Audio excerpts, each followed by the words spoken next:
누가복음 23장 34절 말씀.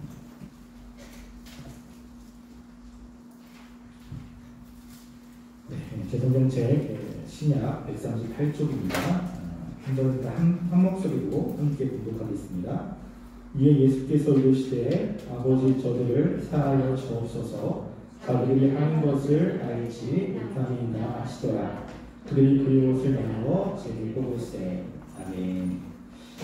네, 다음 주는 예수님의 고난을 생각하며 우리가 지내는 고난 주간입니다.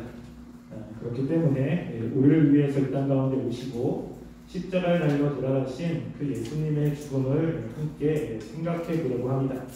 그래서 이번 주랑 다음 주랑 예수님께서 십자가 위에서 말씀하신 그 말씀들을 하나씩 살펴보려고 합니다. 예수님께서 십자가에 달리셔서 7번의 말씀을 하셨습니다. 우리가 그것을 가상칠언이라고 이야기를 합니다. 그래서 그 가상칠언의 말씀 중에 오늘 말씀이 첫 번째 말씀이죠. 가상칠언은 이런 것입니다. 첫 번째 말씀은 저들을 사하여 주옵소서. 두 번째는 내가 나와 함께 낙원에 있으리라. 세 번째는 보라 내 어머니라. 네 번째는 나의 하나님 어찌하여 나를 버리셨나이까. 다섯 번째는 내가 목마르다. 여섯 번째는 다 이루었다.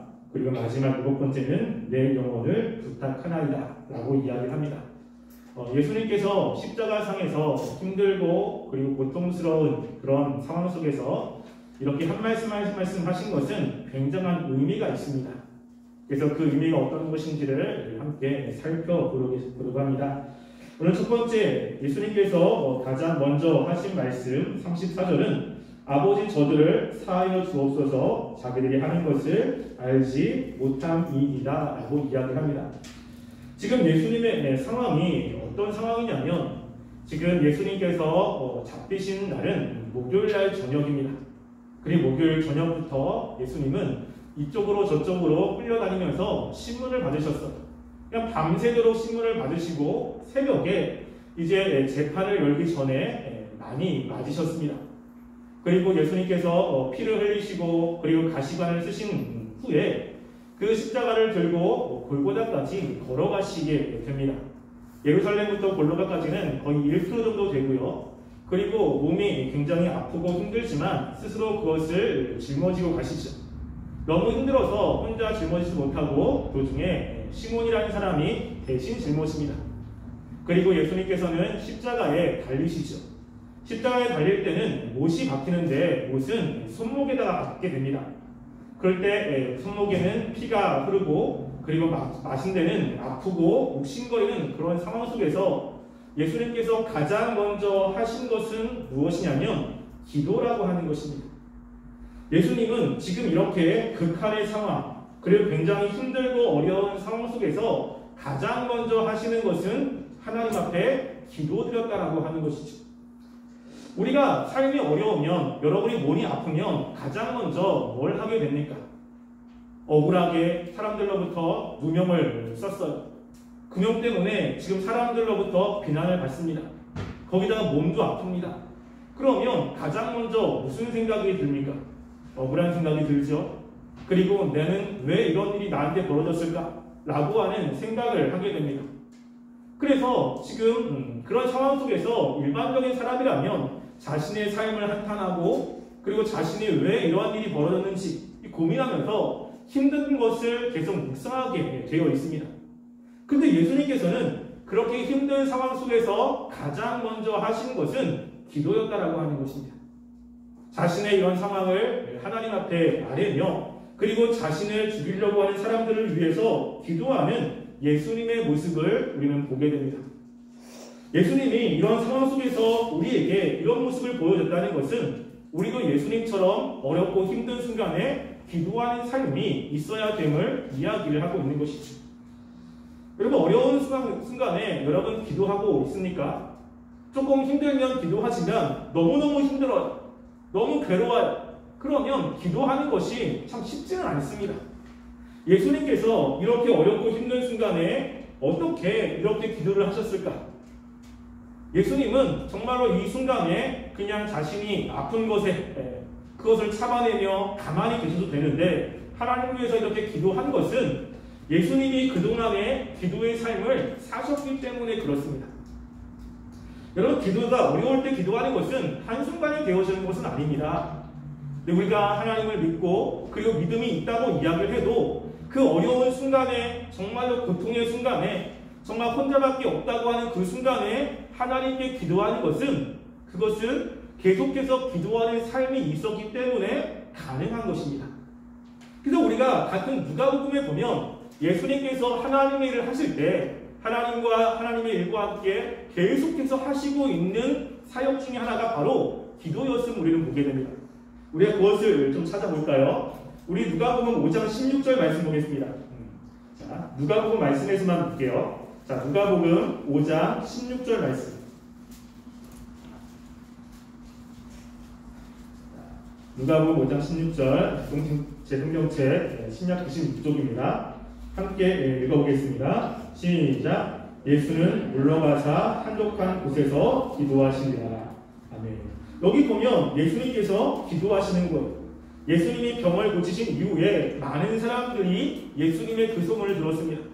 그리고 예수님께 와서 병을 고쳐달라고 이야기를 하는 것입니다. 근데 예수님께서 하신 것은 물러가 한적한 곳에서 뭘 하셨어요? 하나님 앞에 기도하고 계시는 것을 보게 됩니다. 여러분, 한 장 넘겨서 누가복음 6장 12절 말씀도 한번 볼까요? 자, 누가복음 6장 12절 말씀 함께 읽어보겠습니다. 시작. 이때 예수께서 기도하시러 산으로 가사 밤이 새도록 하나님께 기도하시고. 아멘. 이 말씀은 예수님이 제자들 가운데 특별히 12명을 선정하기 전에 무엇을 했는지를 보여주고 있습니다. 12명은 굉장히 중요합니다. 예수님이 돌아가신 이후에 예수님의 말씀을 전해야 되는 사람이기 때문에 너무너무나 중요한 상황이에요. 근데 예수님께서 하신 것은 무엇이냐면 기도하시는데 밤이 새도록 기도하시는 거예요. 그런데 살면서 어려운 순간, 무엇인가를 결정해야 되는 순간, 그리고 무엇인가를 선택해야 되는 순간, 근데 그 선택이 그 예수님에게 굉장히 중요한 순간들인 거예요. 그럴 때 예수님은 무엇을 하셨습니까? 기도를 하셨다라고 하는 거예요. 그래서 하나님께 밤새도록 기도하고 12명을 뽑게 됩니다. 우리가 9장 28절부터 29절 말씀 좀 볼까요? 누가복음 9장 28절과 29절 말씀.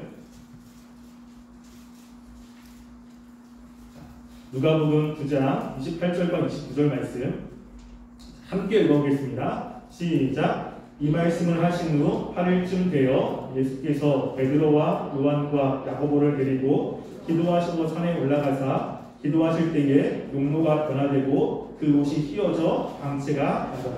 아멘. 이 말씀에 보면 예수님이 혼자만 기도하신 것이 아니라 베드로와 요한과 야고보를 데리고 기도하러 올라가신 거예요. 근데 기도하는 가운데 예수님의 용모가 변한 것입니다.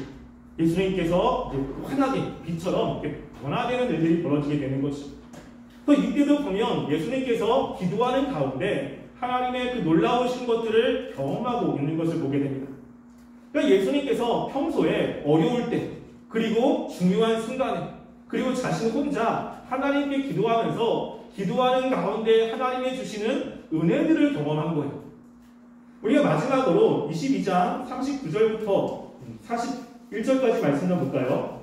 자, 누가복음 22장 39절부터 41절 말씀. 제 성경책으로 신약 135쪽입니다.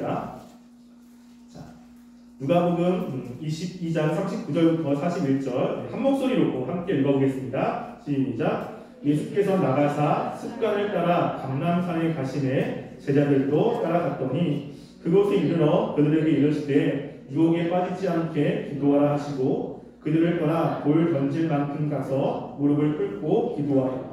여기서도 보면 예수님께서 기도하고 있는 모습을 보게 돼요. 이때는 언제냐면 예수님이 잡히시는 그날이에요. 이제 하나님의 말씀에 예수님께서 잡혀서 죽을 거라고 하는 그 날에 예수님은 다른 것을 하지 않았어요. 뭘 했냐면 기도하러 갔다는 것이죠. 그 기도하러 갔는데 뭐라고 이야기하냐면 39절에 예수께서 나가서 습관을 따라 감람산에 가시매 라고 이야기합니다. 여러분 우리나라 말로는 감람산이라고 이야기를 했는데 이것은 뭐냐면요 올리브산이에요. 올리브. 그래서 이 성경이 우리나라에 들어왔을 때 이 올리브라고 하는 나무가 우리나라에 없었어요. 그리고 한 번도 올리브라고 하는 나무를 본 적이 없습니다. 그럴 때 이 성경을 어떻게 번역할까라고 생각하다가 중국에 보면 감람나무라는 것이 있습니다. 근데 그 나무의 일파리가 이 올리브 일파리가 너무나 비슷한 거예요. 그래서 이제 감람나무라고 이제 번역을 한 겁니다. 근데 원래는 올리브 나무예요. 그 올리브가 많은 그 산에 예수님께서 가셨는데 뭐라고 하냐면 습관을 따라 가셨다는 것입니다. 그러니까 예수님께서는 이 기도하는 것이 습관이 되어 있어요. 어렵고 힘들 때만 아니라 항상 이렇게 기도하는 습관이 예수님에게 있었던 것입니다. 그러니까 예수님이 힘들고 어려운 그 순간에 그 습관이 하나님께 기도하게 만드는 것입니다. 여러분 습관은 우리가 자연적으로 나오지 않습니까? 여러분 습관이라는 것은 우리가 생각하지 않아도 나오는 거예요. 그러니까 예수님께서 예수님의 그 생애 동안에 항상 기도하는 습관이 있었던 겁니다. 힘들 때, 그리고 중요한 것을 결정할 때, 그리고 수시로 하나님께 기도하는 이런 습관이 예수님이 힘들고 어려운 그 순간에도 기도하게 하셨다라고 하는 것이죠. 그래서 예수님이 이 기도가 그 하나님의 은혜 가운데 이제 기도의 내용들을 보면 자신을 힘들게 만드는 사람들을 저주하고 그리고 그들에게 하나님의 진노를 임하게 해달라고 하는 기도가 아니라 어떤 기도입니까? 그들의 죄를 용서해달라고 하는 기도라고 하는 거예요. 예수님께서 하나님께 기도하면서 그 마음 가운데 저들의 죄를 사해달라고 하는 기도를 하고 있다는 것입니다. 예수님은 지금 억울합니다. 여러분 우리가 살면서 힘든 것 중에 하나는 내가 잘못했을 때 다른 사람에게 이렇게 뭐라고 욕먹는 거 그럴 수 있죠. 왜? 내가 잘못했기 때문에. 내가 뭐 실수해가지고 다른 사람한테 뭐라고 들어요. 그럴 수 있죠. 근데 정말로 힘든 건 뭐냐면 나는 안 했는데 이게 억울한 거예요. 내가 누명을 쓰고 잘못도 안 했는데 자꾸만 나한테 뭐라고 그러고 여러분 그러면 굉장히 억울하죠. 여러분 그럴 때 하나님께 뭐라고 기도합니까? 하나님 나의 억울함 있는데 저 사람들이 날 자꾸만 억울하게 합니다. 이런 기도를 하죠. 근데 지금 예수님이 그런 억울한 상황 속에서 기도한 내용은 뭐냐면 저들의 죄를 용서해달라고 이야기를 하는 거예요. 자신을 힘들게 만드는 사람들, 그리고 자신을 죽이려고 하는 사람들, 자신에게 억울하게 만들었던 그 사람들의 죄를 용서해달라고 지금 예수님이 기도를 하고 있다는 것입니다. 왜 이런 기도를 하십니까? 그 뒤에 우리가 말씀 보면, 우리가 오늘 본문 말씀, 예수님이 뭐라고 하시냐면요. 누가복음 23장 34절에 이렇게 이야기합니다. 아버지 저들을 사하여 주옵소서 자기들이 하는 것을 알지 못함이니이다 라고 이야기합니다. 그래서 저들을 용서해달라고 이야기하는데 왜냐하면 저들이 지금 뭘 하는지를 모릅니다. 자신들이 지금 예수님을 죽이는 이것이 어떤 것인지를 알지 못하는 거예요. 그걸 알지 못하는 가운데 하니까 하나님 저들을 용서해 주시고 저들이 지금 저것을 알게 해달라고 기도를 하고 있는 것이죠. 예수님께서는 지금 이 기도할 때 하나님의 마음이 무엇인지를 알아요. 하나님께서는 지금 예수님을 죽이는 그 사람들이 지옥에 가거나 아니면 벌을 받는 이것을 원하는 것이 아니라 예수님을 죽이는 그런 사람도 하나님의 백성이 되기를 원하는 마음이 있습니다.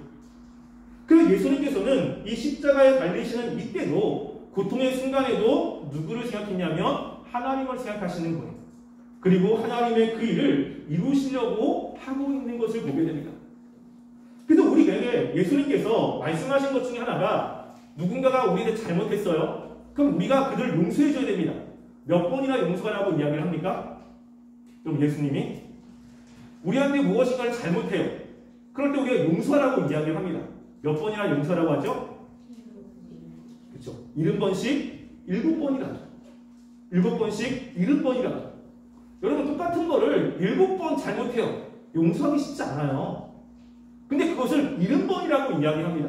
7이라고 하는 숫자는 완전수예요. 뭐죠? 끝까지 계속해서 그 사람들을 용서하라고 이야기를 하는 거예요. 여러분 용서라는 것은 뭐냐면 그 사람이 나한테 잘못했어요. 내가 그 용서할게. 근데 다시는 나랑 이야기하지 말자. 다시는 나랑 인사하지 말자. 다시는 나랑 친하게 지내지 말자. 근데 내가 너 용서할게. 여러분 그거는 용서가 아니에요. 용서라는 것은 내가 너를 용서할게 라고 했을 때는 그 관계를 다시 예전으로 돌이키는 것을 이야기합니다. 다시 만나서 다시 이야기하고 같이 친하게 지내고 같이 밥 먹고 이러는 것을 이야기를 하는 거예요. 똑같은 것을 70번씩 7번이라도 이렇게 잘못한 사람을 그렇게 할 수 있습니까? 근데 우리들에게 그렇게 하라고 이야기를 하고 있는 거예요. 여러분, 예수님이 우리에게 하시는 하라고 하는 주기도문 가운데 이런 내용이 있습니다. 우리가 이제 십계명을 끝나면 주기도문을 살펴볼 텐데 주기도 말씀에 이렇게 이야기해요. 우리가 우리에게 잘못한 사람을 용서하여 준 것 같이 우리 죄를 용서하여 주시고 라고 이야기합니다. 왜냐하면 우리에게 잘못한 사람을 우리가 용서하여 준 것처럼 우리 죄를 용서해 주시옵소서. 우리가 다른 사람의 죄를 용서하지 않으면 하나님이 우리의 죄를 용서하지 않으셔도 됩니다. 이런 뉘앙스겠죠. 여기서 이야기하는 것은 뭐냐면 다른 사람을 용서하라고 이야기하는 거예요. 예수님이 지금 그걸 하고 있는 것입니다. 예수님을 죽이려고 하는 사람, 예수님께 억울하게 한 사람, 예수님을 때린 사람, 그들을 보며 미움, 그리고 그들을 향해서 분노, 이런 것들을 가질 수도 있지만 예수님께서 그 순간에 하나님의 마음으로 그들을 용서하시고 그들을 불쌍히 여기는 일이 있다는 것입니다. 이것은 이때만 그런 게 아니죠. 기도하면서 하나님의 그 마음이 무엇인지를 알았기 때문에 그렇습니다. 우리가 마지막으로 살펴볼 것은 뭐냐면 지금 이 사람들에 대해서 예수님이 뭐라고 이야기하냐면 자기들이 뭘 하는지를 몰라요. 자기들이 무엇을 하는지를 모르면서 지금 하고 있는 거예요. 그러니까 그렇게 뭘 하지도 뭐 하는지도 모르는 사람들이 누구를 죽이고 있습니까? 예수님을 죽이고 있는 거예요. 우리가 말씀을 한번 찾아볼까요? 자, 우리 말씀 보면요. 고린도전서 12장 8절 말씀. 고린도전서 2장 8절입니다. 고린도전서 2장 8절 말씀 볼게요. 자, 사도 바울이 이것에 대해서 이야기를 합니다. 고린도전서 2장 8절 말씀. 자, 대성경책으로 신약 264쪽입니다. 함께 읽어보겠습니다. 시작. 이 지혜는 이 시대의 통치자들이 한 사람도 알지 못하였나니 만일 알았더라면 영광의 주를 십자가에 못 박지 아니하였으리라. 아멘. 여기 보면 사도 바울이 뭐라고 이야기하냐면 예수님을 십자가에 못 박았어요. 근데 왜 못 박았냐면 그들이 모르기 때문에 그렇다는 겁니다. 만약에 예수님을 알았다면 예수님을 십자가에 못 박지 않았다는 것이죠. 그러니까 이들이 이렇게 한 것은 모르기 때문이에요. 여러분, 우리가 하나님의 말씀을 모르면 나는 내가 옳다고 생각하는데 그게 하나님께 모욕을 줄 수도 있습니다. 하나님께 대적할 수도 있는 거예요. 나는 이게 하나님을 위한 거라고 생각해요. 근데 하나님의 말씀을 정확히 몰라. 그러면 나는 열심히 하면 할수록 하나님 앞에 지금 대적하고 있는 사람이 될 수 있는 겁니다. 이 사람들은 예수님이 누군지를 몰라요. 그냥 자신들이 그것이 옳다고 생각해서 한 거예요. 근데 옳다고 생각해서 한 것이 이 세상을 창조하시고 우리를 구원하기 위해서 오신 예수님을 죽이는 일을 했다라고 하는 것입니다. 여러분, 우리가 모르는 것이 약이라고 이야기하지 어느 면에서는 맞아요. 모르는 것이 속이 편할 때가 있습니다. 근데 하나님에 대해서 예수님에 대해서는 아니에요. 우리가 그것을 모르면서 행동하는 그것이 하나님을 불쾌하게 할 수 있다는 것입니다. 우리가 말씀을 알아야 되는 이유가 바로 여기 있습니다. 여러분들이 말씀을 배워야 되는 이유가 여기 있어요.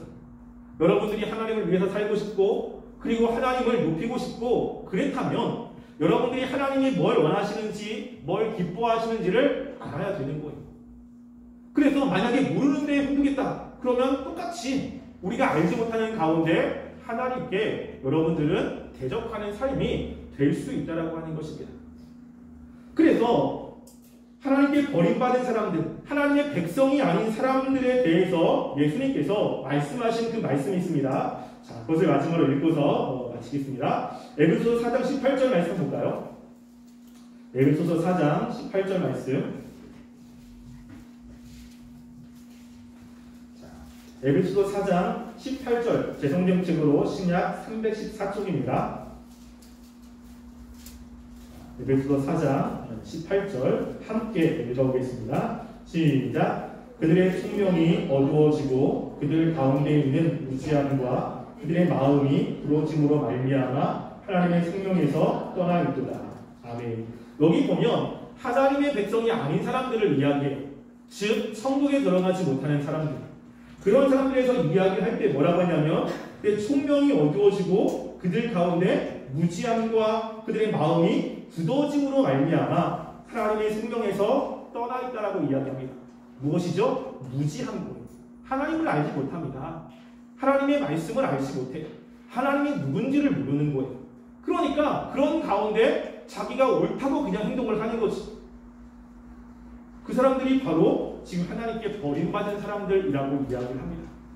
여러분들은 하나님을 안다면 여러분들은 하나님이 원하시는 삶을 살게 될 것입니다.